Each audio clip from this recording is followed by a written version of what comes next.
Bueno, algunos de ustedes saben que yo tengo la mitad de mi vida, sobre todo en el aspecto de consejería, ligado al béisbol en los Estados Unidos, y prácticamente todo mi lenguaje casi siempre está saturado de alguna alegoría del béisbol.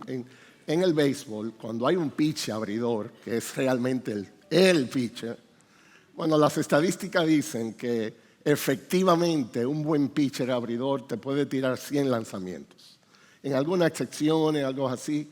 Cuando ese pitcher llega a los 100 lanzamientos, entonces hay que entrar un relevista, que es el individuo que sustituye. Así yo me siento aquí. Miguel ha tirado 100 lanzamientos, entonces necesitamos un relevista, me mandan a buscar, aquí estoy yo como es. Qué gozo que seamos un equipo, qué regalo tan grande que podamos ser una familia. Y cuando yo estaba pensando, ¿qué será lo que yo voy a hablar este domingo? Sobre todo en las circunstancias que estamos, con las cosas que se han hablado. Y una de las cosas que yo decía, yo quisiera hablar que sea más evidente, que podamos ver a Dios cerca, que podamos contextualizar la situación, pero que Dios sea honrado, que lo veamos en su grandeza y su poder.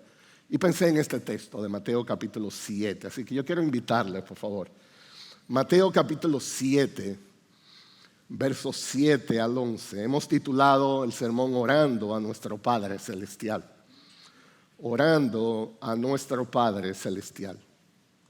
Dice el verso 7, pedid y se os dará, buscad y hallaréis, llamad y se os abrirá. Porque todo el que pide, recibe, y el que busca, halla, y el que llama, se le abrirá. ¿O qué hombre hay entre vosotros que si su hijo le pide pan, le dará una piedra? ¿O si le pide un pescado, le dará una serpiente? Pues si vosotros, siendo malos, sabéis dar buenas dádivas a vuestros hijos, ¿cuánto más? Y esa es la palabra que Jesús acentúa.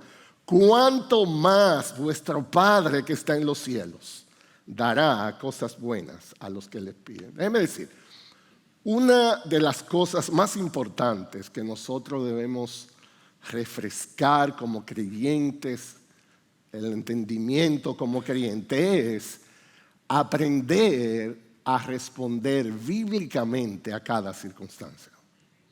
Debemos aprender en cada circunstancia que venga a nuestras vidas a dar una respuesta bíblica. Hay diferentes tipos de eventos, situaciones, circunstancias, y cada una de esas circunstancias demanda una respuesta específica y diferente. Y lo más importante es recordar que todos estos eventos están diseñados para acercarnos más a Dios. Dios gobierna, Dios reina. En su providencia, Él gobierna la creación. Y Dios permite cada evento en nuestras vidas con el propósito de que al final nosotros seamos más acercados a Él. Entonces, sea en el gozo de la prosperidad o sea en el dolor de la aflicción, nosotros debemos elegir responder de la manera que más tome en cuenta a Dios, de la manera que más nos acerque a Él. Y entre todas esas posibles respuestas que podamos exhibir, la oración es un elemento común. No importa cuál sea el tipo de respuesta que vamos a dar, si es teniendo cuenta a Dios, entonces la oración debe de estar. Será un elemento común. Por eso decimos, siempre, siempre, siempre, siempre, siempre será un buen momento para orar. Siempre será un buen momento para orar. Oramos para dar gracias por las bendiciones. Oramos para suplicar fortalezas en la aflicción. Entonces esta es la pregunta que yo quisiera responder en esta mañana. ¿Cómo debemos nosotros como iglesia, cómo debemos nosotros como la IBI responder en las presentes circunstancias que estamos viviendo? ¿Qué espera Dios de nosotros en medio de esta presente situación que estamos viviendo? La respuesta a esa pregunta es: debemos orar a nuestro Padre Celestial. Eso es todo lo que yo le voy a decir. De hecho, pudiéramos recoger e irnos ya. Eso es en esencia, pero no se vayan porque tengo que detallar alguna cosa. Debemos orar a nuestro Padre Celestial. Eso es lo mejor que podemos hacer. Pensemos por un momento en esto. Vamos a detenernos a considerar esto con relación a Dios. Dios es infinitamente fuerte y poderoso. Dios puede hacer todo lo que sea conforme a su voluntad. Dios es infinitamente justo. Dios puede hacer todo lo que es correcto. Dios es infinitamente bueno. Y Dios puede responder perfectamente de acuerdo a su bondad. Dios es infinitamente sabio. Dios sabe por qué, cómo y dónde se puede hacer. Dios es infinitamente amoroso. Dios ha mezclado su gloria y su poder para hacernos el bien. Pensemos entonces, Dios es todo eso. Y al mismo tiempo Dios nos invita a venir a Él, a que le pidamos, con la promesa de que Él va a responder. Eso es increíble. Eso es algo que debe sorprendernos, eso es algo que debe chocarnos. Eso es algo que debe despertarnos. Dios nos invita a orar para darnos. Dios nos invita a orar para bendecirnos. ¿Cómo entonces interpretar esa natural negligencia que nosotros exhibimos para la oración? Eso es una tragedia. Eso es una penosa verdad. Una de las grandes tragedias que la iglesia en estos tiempos experimenta es esa apatía para poder buscar a Dios en oración. La más grande invitación posible, Dios la pone delante de nosotros y la extiende e incomprensiblemente nosotros nos entretenemos con otras cosas. Nosotros volteamos la mirada. Es como si Dios nos enviara una invitación especial para un banquete, para una fiesta especial que ha hecho, que ha preparado para nosotros. Y respondemos, yo he comprado una hacienda y necesito ir a verla, te ruego que me excuses. He comprado 5 juntas de bueyes y voy a probarlos, te ruego que me excuses. Acabo de casarme y por tanto no puedo ir, como dice Lucas capítulo 14. Hermanos, nuestro problema no es que pedimos mucho. Nuestro problema es que pedimos poco. Y lo que pedimos muchas veces está enfocado en cosas temporales, en cosas pasajeras. Entonces yo digo, personalmente, esta es mi convicción. Estamos en un momento en que debemos refrescar este mensaje. Como iglesia, estamos en un tiempo donde sobre todo Dios nos está llamando a orar. No solamente como iglesia, como nación, como familia, como individuos. Estamos en tiempo donde sobre todas las cosas Dios nos llama a orar. ¿Qué tan importante es la oración? Todavía yo estoy en la introducción del sermón esta mañana. Piensa en este contraste por un momento. Jesús tomó mucho tiempo de su ministerio terrenal para enseñar a los discípulos a orar. Hubo mucha instrucción, como vemos aquí en el Sermón del Monte. Jesús nunca entrenó a sus discípulos a predicar. Se requiere más entrenamiento para hablar bien con Dios que para hablar con los hombres. Se necesita más instrucción y motivación para tener el poder de hablar con Dios que para hablar con los hombres acerca de Dios. Jesús sabe el poder que experimenta un pueblo cuando es un pueblo que ora. Jesús nos invita a venir al Padre Celestial. En el contexto, estamos en el Sermón del Monte. Para los que no están familiarizados con la teología, el Sermón del Monte fue un sermón que se dio en un monte. Eso es. Pero es el mejor sermón del mundo que se ha dado, porque fue el mejor predicador que ha predicado. Ok. Es la porción especial aquí en Mateo donde Dios declara los deberes como creyentes, los privilegios como creyentes, una parte clásica de la palabra. En el Sermón del Monte, esta es la tercera vez que el Señor Jesucristo trae el tema de la oración. En Mateo capítulo 6, versos 5 al 8, Él enseña cómo no orar. Dice, no oren para ser vistos de los hombres. En Mateo capítulo 6, versos 9 al 17, Él enseña cómo sí orar.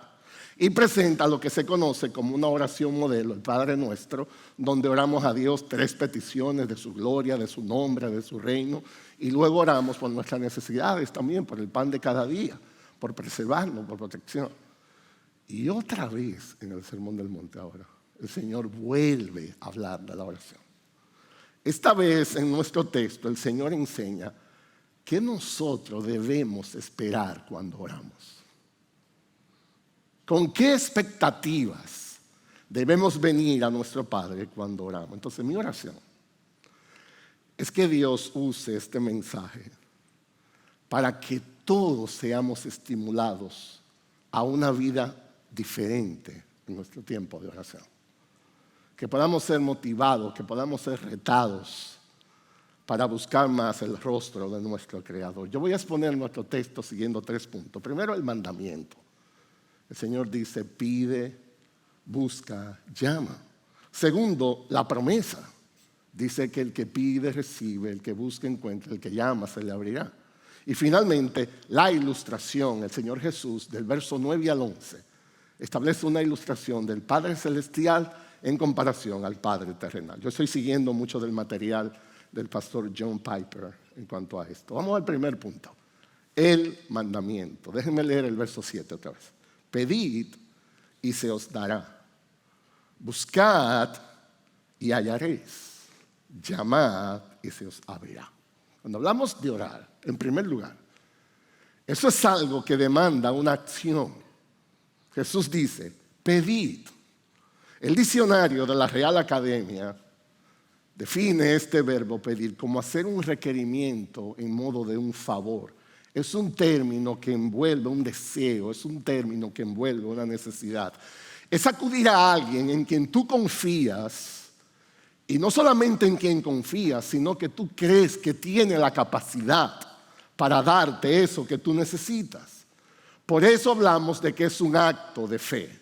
Cuando pedimos en los términos que Jesús está hablando aquí, hay que pedir con fe y hay que actuar con fe. Lutero, el gran reformador, decía lo siguiente. Escuchen esta expresión. Decía él, ora como si todo dependiera de Dios y luego actúa como si todo dependiera de ti. Orar con fe, actuar con fe. No solamente es una acción. En segundo lugar, es un deber que demanda una pasión. Porque Jesús dice también, buscad. Entonces el término ahora no solo envuelve una petición, sino que hay un sentido de urgencia en la petición. No debemos ir a Dios con una oración desabrida. No debemos ir a Dios con una oración aburrida. Dios quiere hijos apasionados que le busquen. Hay gente a veces, sobre todo en consejería, que dice, pastor, ¿por qué ya yo oré por eso? O sea, yo digo, entonces tú como que te registraste ya. Como lo que hay que hacer para la reunión de miembros del miércoles. Tú te anotas y ya. No, Jesús dice, pide, pero tú tienes que buscar también. Dice Jeremías 29:13, me buscaréis y me encontraréis cuando me busquen con todo el corazón. Muchas veces nuestra búsqueda de Dios es tan deficiente que no podemos encontrarlo, aun cuando Él está ahí. Pero hay algo más. No solamente es una acción, no solamente es apasionado, sino requiere perseverancia. Jesús dice, llamad. Ahora es un término mucho más complejo. Estamos hablando de pedir algo de lo cual tú tienes tanta necesidad que tú no vas a renunciar a eso a menos que haya una respuesta. es diligencia. Déjenme dar algunas observaciones en general entonces con relación a este mandato. Miren el sentido de progresión en la petición. Pide, busca, llama. Alguien lo ilustró magistralmente de esta manera. Un niño buscando a su papá. Si el padre del niño está ahí, al lado de él, él solo pide y se acabó. Él le pide al papá, pero supongamos que el papá no está cerca de él, pero él sabe que está en la casa. Entonces el niño busca a ese papá y cuando lo encuentra, entonces pide. Pero vamos a suponer que el niño busca al padre, no lo encuentra, pero sabe que está dentro de una habitación. ¿Qué hace el niño? Llama, toca la puerta, clama, lo que sea. Pedir, buscar, llamar. Jesús está enseñando, tiene que haber intensidad en nuestra oración. Tiene que haber pasión en nuestra oración. Esta repetición de Jesús es una motivación para nosotros. Es Jesús diciéndonos, yo quiero que ustedes oren. Yo quiero que hagan eso. Yo quiero que pidan al Padre lo que necesiten. Yo quiero que busquen al Padre cuando haya una fuerte necesidad. Yo quiero que llamen a la puerta de la casa de su Padre, que Él abra las puertas, que Él supla la necesidad. Pidan, busquen, llamen. Déjenme dar una nota aquí, algo más. Esto no es simplemente técnico. Esto es importante. En el idioma original, en el griego, en que se escribió el Nuevo Testamento, los 3 verbos aquí están en tiempo presente imperativo. Eso es algo muy importante. Eso indica que Jesús está hablando de una acción continua. La traducción literal debiera de decir así: sigan pidiendo, sigan buscando, sigan llamando. No es algo que tú haces una vez y piensas que ahí terminaste. Es algo que demanda una acción continua. Y esto está en la Biblia. Esto no es nuevo. A lo largo de la Biblia nosotros encontramos esa perseverancia de los hombres buscando a Dios en su necesidad. Por ejemplo, piensen en el apóstol Pablo. Ustedes han escuchado, leemos en la Biblia de un aguijón que él tenía. Los teólogos todavía discuten qué quiere decir el aguijón, si era una cosa u otra. El punto es que él buscó al Padre en cuanto a esto. Dice 2 Corintios 12:8. Acerca de esto, 3 veces he rogado al Señor para que lo quitara de mí. En otras palabras, yo he buscado ayuda. Yo he buscado auxilio en Dios. Yo estoy en eso. No solamente él. El Señor Jesucristo, en el momento más difícil de su ministerio, en el Getsemaní, dice que en su agonía, dice Mateo 26:44, dejándolos de nuevo a los discípulos aparte, se fue y oró por 3ª vez, diciendo otra vez las mismas palabras. ¿Sabe? Hay gente que tiene problemas con eso. Hay gente que dice, pero que es lo mismo. ¿Para qué tú vas a orar si es lo mismo? Jesús no tenía problema con eso. 3 veces Jesús oró usando las mismas palabras. Dios no está interesado en nuestra palabrería. Dios no está interesado en nuestro discurso. Dios no está interesado en nuestra creatividad. Dios está interesado en nuestra fidelidad. Cuando le honramos como un Padre celestial.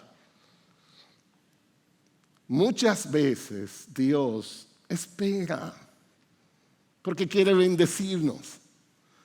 Porque muchas veces la necesidad real no es provisión. La necesidad real es transformación. Y la solución no es darnos, sino cambiarnos por dentro. Dios sabe lo que hace. Entonces, aquí está el mandamiento. Jesús dice, pide, porque es algo que demanda una acción. Jesús dice, busca, porque es algo que demanda pasión. Jesús dice, llama, porque es algo que demanda perseverancia. Dios dice, en medio de tus necesidades, ven a mí. En medio de tus confusiones, ven a mí. Cuando te falten las fuerzas, Ven a mí cuando sientas que no hay salidas en tu situación. Ven a mí. Ven, pide, busca, llama. No importa cuál sea tu circunstancia. Jesús dice, ve a tu Padre Celestial. En segundo lugar está la promesa. No solamente Jesús manda a orar, sino Jesús pone muchas motivaciones para hacerlo en términos de promesa. Miren ustedes el verso 7 y 8, lo voy a leer otra vez. Dice, pedid y se os dará. Buscad y hallaréis. Llamad y se os abrirá. Porque, aquí es el argumento, todo el que pide, recibe. Y el que busca, halla. Y el que llama, se le abrirá. Yo quiero dar varias anotaciones aquí en este punto. Primero, la realidad de la promesa. En esencia, ¿cuál es la promesa que Jesús hace a nosotros como hijos de Dios? Que Dios siempre responde a nuestras oraciones. Dios siempre responde a nuestras oraciones. Muchas veces no es como queremos, pero Dios está ahí, Dios responde. La oración en un primer nivel es como pedir. Hacemos nuestras peticiones conocidas a Dios y todo el que pide, recibe. Recibir en ese nivel es la recompensa. Otras veces la oración está en el nivel de buscar. Buscamos a Dios, buscamos en su palabra, buscamos hacer su voluntad. Y todo el que busca, halla. Hallar es la recompensa en ese nivel. Y otras veces la oración es como llamar. No vemos a Dios tan claramente en nuestras vidas. Y oramos que Dios nos abra, que Dios nos muestre su presencia. Y el entrar por esa puerta abierta que Dios abre es la recompensa. El pastor John Piper decía, hay 7 promesas aquí en el versículo. Se las voy a contar. Verso 7. Pedid y se os dará. 1. Buscad y hallaréis. Van 2. Llamad y se os abrirá. Van 3. Porque todo aquel que pide, recibe. Van 4. Y el que busca, halla. Van 5. Y el que llama, se le abrirá. Van 6. Y en el verso 11 dice, ¿cuánto más vuestro Padre que está en los cielos dará buenas cosas a aquellos que le pidan? El punto aquí es, Jesús nos está motivando a orar. Jesús quiere que oremos al Padre Celestial. No es en vano cuando oramos. Dios no está jugando con nosotros, Dios responde. Él da buenas cosas cuando lo buscamos. Jesús dice, motívense a hacerlo. Oren continuamente, oren regularmente, oren confiadamente. El punto es, no importa en el nivel que estés en tu vida espiritual. Si sientes que Dios está tan cerca de ti que puedes verlo, pide. Si sientes que Dios está un poco distante en la presente circunstancia, búscalo. Si sientes una nube espiritual en tu vida donde no ves salida, entonces clama a Él, llámalo. La Biblia está llena de testimonios de que Dios responde a nuestras oraciones. El salmista en el Salmo 34, verso 4 dice, yo busqué al Señor y Él me respondió y me libró de todos mis temores. Marcos 11:24 dice, por eso os digo que todas las cosas que oréis y pidáis, creed que ya la habéis recibido y os serán concedidas. Y dice Santiago 5:16, por tanto confesaos vuestros pecados unos a otros y orad unos por otros para que seáis sanados. Y él agrega esto, la oración eficaz del justo puede lograr mucho. En otras palabras, oren. Oren. No solamente vemos la realidad de la promesa. Déjenme ahora ir un poco más particular en el texto. Yo quiero que veamos el alcance de esta promesa. ¿Quién está incluido aquí? Y el verso 8 dice, porque todo el que pide, recibe. Y el que busca, halla, y el que llama, se le abrirá. Cuando Jesús puso ahí ese pronombre, todo, Jesús sabía lo que le estaba haciendo. Jesús sabía la realidad de nuestros corazones. que a veces en nuestra incredulidad podemos estar llenos de dudas y de temores si Dios nos oirá. Y a veces sentimos que estas bendiciones pueden ser para todos los hermanos, menos para mí. Obviamente, como una nota de declaración, están hablando aquí de un verdadero creyente, de un hijo de Dios, no de todos los seres humanos. Una persona que no tenga a Jesús como Señor, como Salvador de su vida, esta promesa no aplican para él. Juan 1:12 dice, pero a todos los que le recibieron, les dio el derecho de llegar a ser hijos de Dios, a los que creen en su nombre. En otras palabras, para ser un hijo de Dios debemos recibir a Dios en los términos que Él prescribe en su palabra. Es Jesús quien logra esa capacidad de adopción. Para eso son estas promesas. Para aquellos que reciben a Jesús, para aquellos que le temen, que andan en sus caminos. El punto aquí que yo quiero resaltar es que ninguno de los hijos de Dios están excluidos. Todos son invitados a venir y a orar. Si tú eres un verdadero creyente, escucha esto. Si tú eres un verdadero creyente, no importa cuál sea tu condición hoy, Jesús te invita a acercarte a tu Padre Celestial para que tú pidas, para que tú busques, para que tú llames.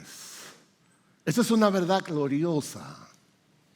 Yo hablaba en el primer servicio, recuerdo un caso en consejería de un hermano que pecó contra Dios, contra su esposa, contra su familia, estaba al borde de perder su matrimonio y Dios lo tocó, lo convenció voluntariamente. Él fue, confesó su pecado, todo lo que había pasado. Entonces yo le decía, ok, bueno, qué bueno que viniste, o sea, vamos a orar. Y él decía, pastor, ¿a qué? Digo, vamos a orar. Dice, ¿cómo yo voy a orar? Usted no se da cuenta de dónde yo estoy. Usted no ha visto lo que yo he hecho. Yo he pecado contra Dios voluntariamente. Dios me habló y todo lo que yo hice, lo hice sabiendo de lo que estaba haciendo. Yo he abusado de su misericordia, de su bondad. Yo he abusado de todo. Yo he perdido a todo el mundo. Dios no quiere saber de mí. Dios está lejos. Ese es el poder de la cruz. Por eso nosotros nos gloriamos en la cruz de Jesucristo. Porque en Él todos los pecados son perdonados. Eso no es una licencia para pecar. Porque todo pecado tiene sus consecuencias y no se van a borrar. Pero si tú eres un verdadero hijo de Dios, si tú tienes el Espíritu de Dios en ti, Jesús dice, eres bienvenido. Ven, habla a tu Padre Celestial. Hay algo más que yo quiero decir con eso. Déjenme hablar de la condición de la promesa. Hay un punto de balance aquí. No estamos hablando de una promesa abierta, como algunos han interpretado, donde tú puedes suponer que Dios te da todo lo que tú pidas. ¿Significa eso que un hijo de Dios le pide a Dios y Él recibirá todo lo que pide? Es obvio que no en el contexto. Y la razón es, nosotros en efecto nos transformaríamos en Dios si Dios hiciera todo lo que le pedimos. No debemos ser Dios. Dios debe ser Dios. Para estar en esa posición debemos tener una carga de sabiduría infinita que no tenemos. Simplemente no sabemos lo suficiente para tomar la mejor decisión en un momento. Hay que dejarle eso a Dios. Dios es Dios. Dios sabe lo que está haciendo. ¿Cómo responde Dios? Bueno, a veces Dios nos da justo lo que pedimos. A veces nos responde cuando lo pedimos. Dios a veces nos da la forma en que lo hemos pedido. Pero siempre, siempre, siempre Dios nos dará lo que es mejor para nosotros. En el tiempo que es mejor para nosotros. y en la manera que será mejor para nosotros. No somos Dios, no somos infinitamente fuertes, no somos infinitamente justos, ni infinitamente buenos, ni sabios, ni amorosos. Qué gran misericordia que tenemos un Padre celestial que no nos da todo lo que le pedimos. Debemos orar conforme a su voluntad. Nuestras peticiones tienen que ir llenas de fe. Debemos pedir sin egoísmo. Entonces, ¿qué tenemos? El mandamiento. Pedid, buscad, llamad. ¿Qué tenemos? Las promesas. El que pide, recibe. El que busca, halla. El que llama, se le abrirá. Vamos entonces a la ilustración. Jesús es el mejor maestro que ha existido sobre la tierra. Y es una costumbre en sus enseñanzas, y que cuando hay verdades tan transformadoras, Jesús deja ilustrado mucho de esto. Los estudiosos de la Biblia creen que del verso 9 al 11 lo que encontramos es una ilustración de lo que Jesús ha hecho. Déjenme leer de nuevo el verso 9 al 11. ¿O qué hombre hay entre vosotros que si su hijo le pide pan, le dará una piedra? ¿O si le pide un pescado, le dará una serpiente? Pues si vosotros, siendo malos, sabéis dar buenas dádivas a vuestros hijos, ¿cuánto más vuestro Padre que está en los cielos dará cosas buenas a los que lo piden? Déjenme dar algunas anotaciones técnicas aquí. No se olviden de que esto fue parte del Sermón del Monte, un sermón que fue predicado sobre todo en el territorio de Galilea. Los alimentos más comunes alrededor del mar de Galilea, adivinen qué era: el pescado y el pan. Recuerden ustedes, muchos de los milagros de Jesús sucedieron en Galilea, era como su centro de operación. ¿Recuerdan ustedes una vez que Jesús alimentó 5,000 personas? Había un muchacho en la multitud, y oigan cómo dice Mateo 6:9. Aquí hay un muchacho que tiene 5 panes de cebada y 2 pescados. Y con eso Jesús hizo el milagro, la multiplicación. Pero qué interesante que lo que el muchacho tenía era pan y pescados.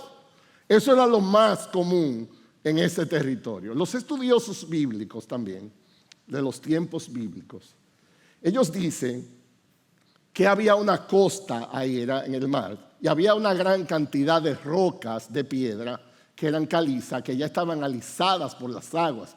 En el tiempo, cuando las aguas daban, esas rocas iban debilitando, eran alisadas, y había una variedad de serpientes también que se escondían en esas rocas.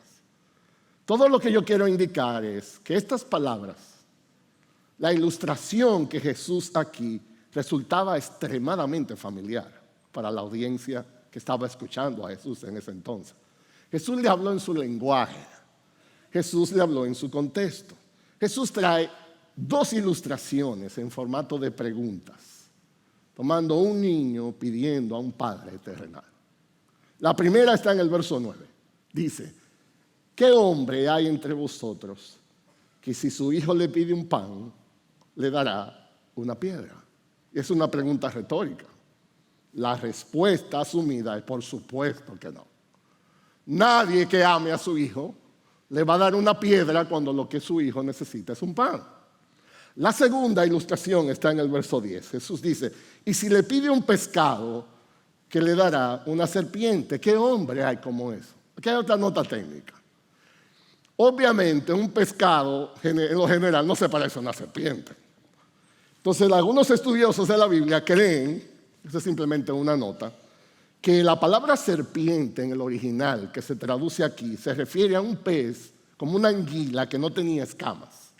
Los judíos se les prohibió comer ese tipo de pescado en Levítico 11, verso 12.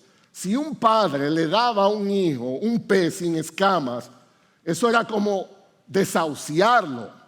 Era una manera de sacarlo de la comunidad. Ceremonialmente estaba destinado al aislamiento. Entonces, no importa cuál sea la interpretación, sea que le dé una serpiente o un pez que se parezca a una anguila, el punto es que un padre no haría eso con su hijo. La respuesta es jamás. Un padre responsable nunca daría eso. La pregunta es, ¿qué es lo que Jesús quiere decir? ¿Por qué Jesús está trayendo estas ilustraciones ahí? ¿Cuál es el punto que Jesús quiere con nosotros? Bueno, Jesús quiere recordarnos que nuestro Dios es un Padre celestial. Y Él contrasta eso con un Padre terrenal. Cuando Jesús dice la palabra Padre, era más que una palabra. Es una realidad. Hermanos, una de las verdades más gloriosas para nosotros es esta: Dios es nuestro Padre celestial. Dios es nuestro Padre. Nunca, nunca, nunca, nunca Dios nos dará algo malo. Eso es imposible.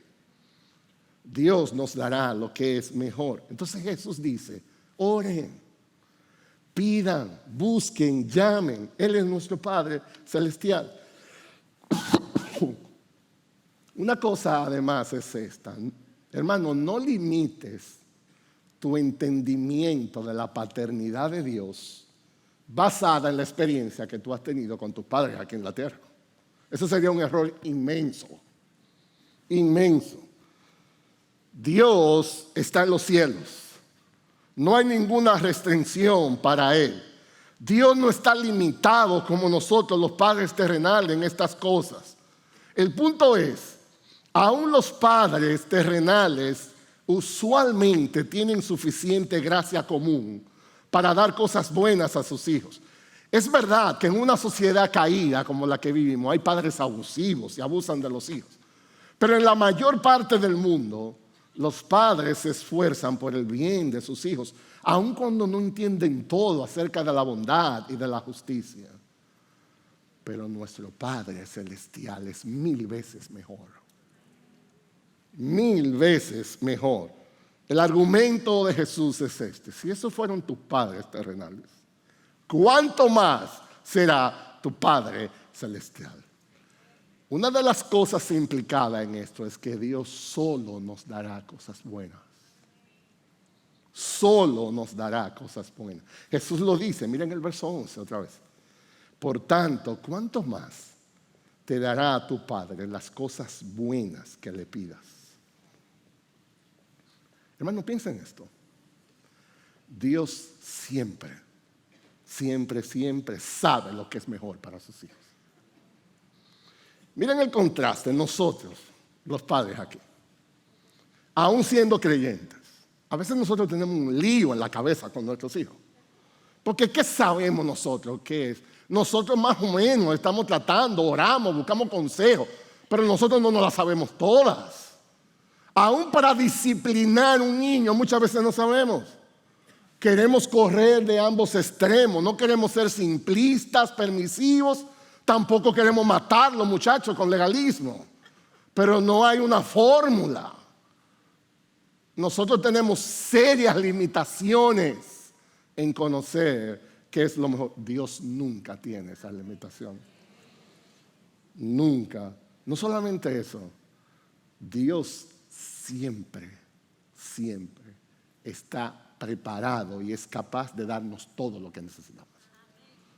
Piensa por un momento en eso. Nosotros tenemos serias limitaciones. A veces queremos darle algo bueno a los muchachos, pero ¿y de dónde? Tenemos limitaciones financieras. A veces los muchachos quieren jugar y uno llega del trabajo deshecho. ¿De dónde uno va a sacar fuerza? Después que uno pasa de los 40. Y un muchacho con 7 años queriendo saltar. No nos da la fuerza. A veces hay problema emocional, a veces hay problema de distancia. A veces nuestros hijos están en un sitio, uno quisiera estar ahí, pero uno no es omnipresente. Dios nunca tiene esas limitaciones. Dios siempre puede proveer. No solamente eso, Dios siempre, siempre, siempre es paciente y tierno con sus hijos. Y eso sí trae mucha convicción a nosotros. Nosotros nos desesperamos con los muchachos. A veces le decimos las cosas en un tono que luego hay que pedirle perdón. Nosotros, porque nos llenamos de impaciencia, de incredulidad, nos cansamos. Dios siempre es tierno con sus hijos. Dios es un Padre celestial. Dice Isaías 49:15, ¿puede una mujer olvidar a su niño de pecho sin compadecerse de él? hijo de sus entrañas, aunque ellas se olvidaren, yo nunca me olvidaré de ti, dice Dios. Nunca me olvidaré. No solamente eso, Dios siempre está cercano a sus hijos. No hay obstáculos por el medio. Dice Jesús, pide, busca, llama a un Padre celestial que no tiene restricciones, que no tiene limitaciones, que tienes todo lo que necesita y te ama perfectamente. Ahora una pregunta más al texto. ¿Qué exactamente quiere decir Jesús cuando dice que Dios nos dará buenas cosas? Otra vez aquí en el texto, en el verso 11, dice, cuánto más vuestro Padre que está en los cielos dará cosas buenas a los que lo pidan. Esas cosas buenas que están ahí, ¿cómo yo puedo interpretarlo? Bueno, un ejercicio de hermenéutica en estudio de la Biblia es comparar con otros pasajes. Muchos de estos eventos están relatados en otros de los evangelios, sobre todo Mateo, Marcos, Lucas. Déjenme leerle en el pasaje paralelo de Lucas de este evento lo que dice. Dice Lucas 11:13. Pues si vosotros siendo malos sabéis dar buena dádiva a vuestros hijos, ¿cuánto más vuestro Padre Celestial dará el Espíritu Santo a quienes se lo pidan?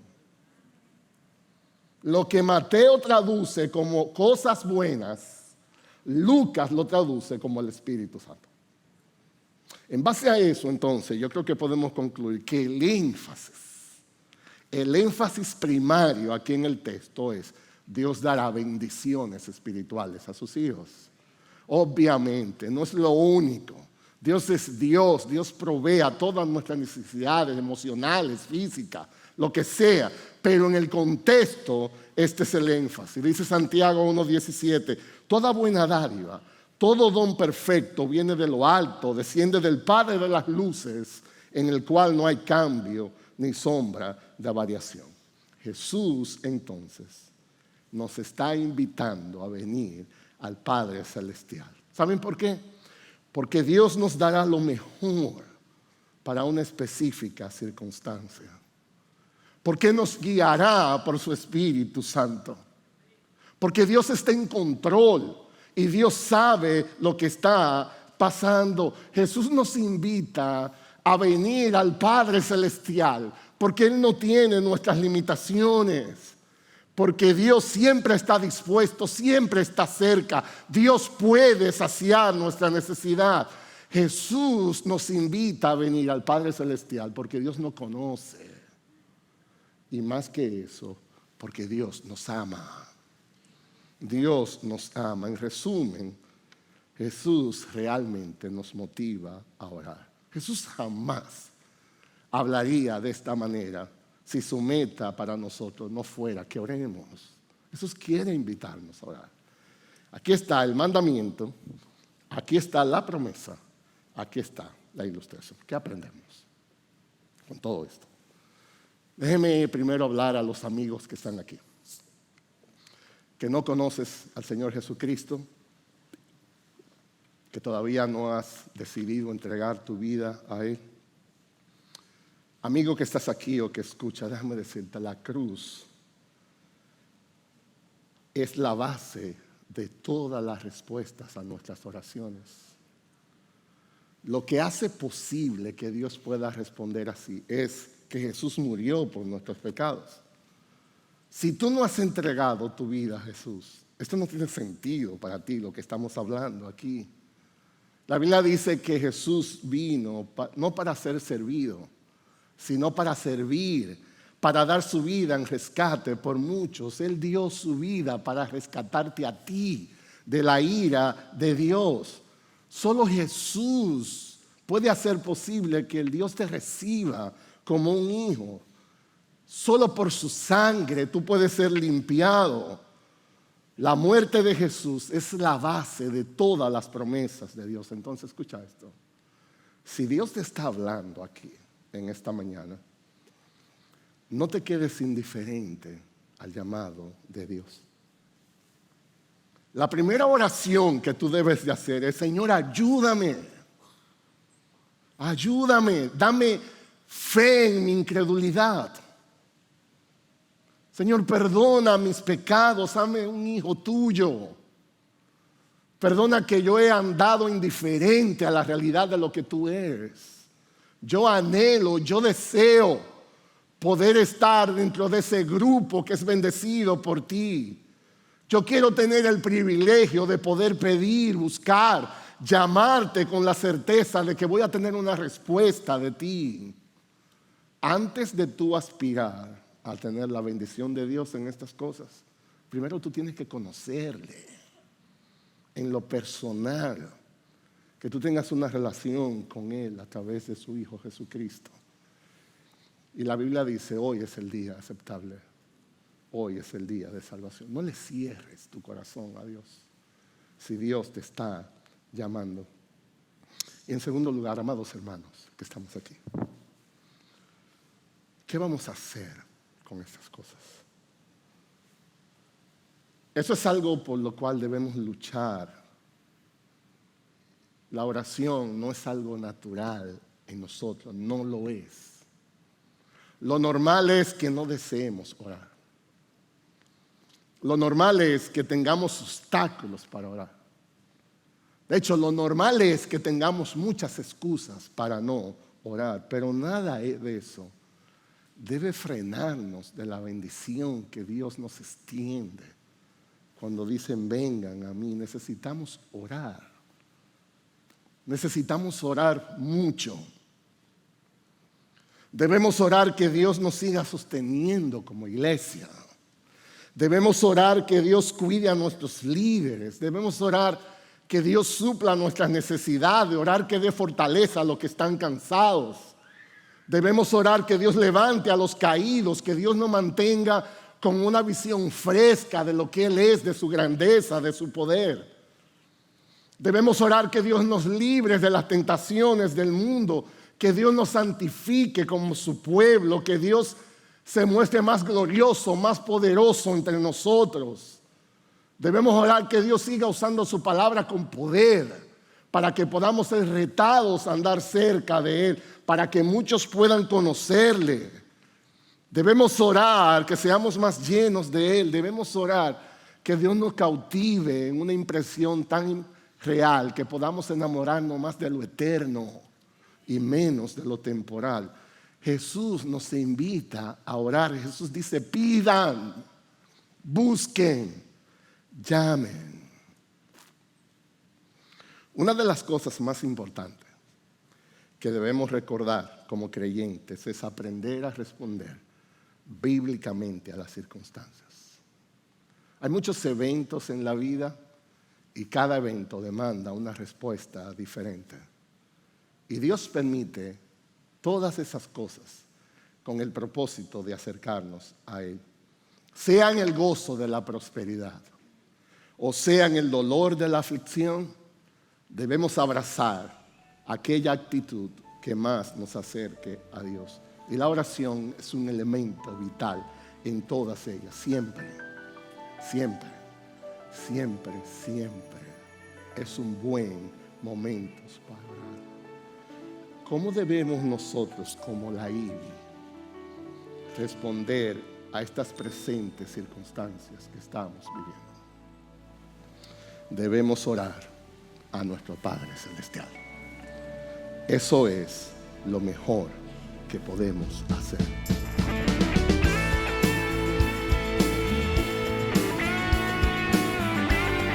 Esta es una producción que llega hasta ustedes gracias a los aportes de individuos y empresas comprometidos con la defensa de la fe. Para más información, preguntas y comentarios, visite nuestra página de internet www.integridadisabiduría.org. En esta página encontrará información sobre la producción de este y otros recursos que ponemos a su disposición, como también las formas en las que usted puede contribuir con la producción de programas como estos.